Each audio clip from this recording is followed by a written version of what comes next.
আসসালামু আলাইকুম রহমতুল্লাহি ওবারাকাতুহ। প্রিয় ওমান প্রবাসী ভাইরা, এখনকার এই নিউজে আপনাদেরকে আমি খুবই গুরুত্বপূর্ণ একটি নিউজ আপনাদেরকে জানিয়ে দিব, যেটা ইতিমধ্যে ওমানের সমস্ত জাতীয় গণমাধ্যম এবং অন্যান্য গণমাধ্যমেও একটি গুজব ছড়ানো হয়েছে।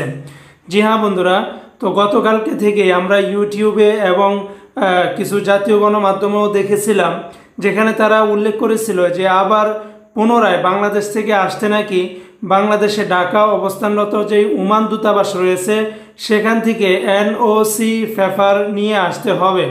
তো বন্ধুরা, এর আগেও একবার এনওসি পেপার নিয়ে অনেকটা পেরেশানি, ভোগান্তি, আন্দোলন, কত কিছুই না করা হয়েছে এটাকে বাদ দেওয়ার জন্য বা এটাকে পাওয়ার জন্য, কিন্তু পরবর্তীতে আস্তে আস্তে সেই এনওসি সিস্টেমটাকে বাদ দিয়ে দেওয়া হয়েছিল।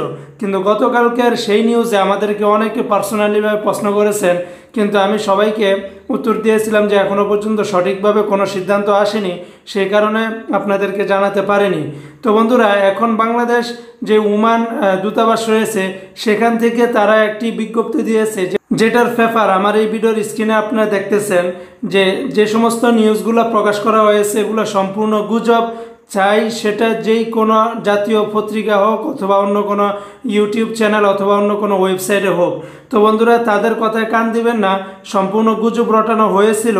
তো আপনারা যারা নতুন অথবা পুরাতন আসতেছেন, আপনাদের কারোরই আর কোনো এনওসি পেপার নিয়ে ঝামেলা পোহাতে হবে না। তো বন্ধুরা, যারা নির্দ্বিধায় আসতে যাচ্ছেন তারা অবশ্যই আসতে পারেন, কোনো ধরনের কোনো এনওসি পেপার লাগবে না। এই সমস্ত নিউজে আপনারা কান দিবেন না মেহরবানি করে। তো বন্ধুরা, নিজে জানুন, শেয়ার করে অপর ভাইকে জানার সুযোগ করে দিন। এই বিষয়ে আপনার কি মতামত জানাতে ভুলবেন না। ইনশাআল্লাহ পরবর্তীতে কোনো ভিডিও নিয়ে হাজির হব। আসসালামু আলাইকুম ওয়া রাহমাতুল্লাহ।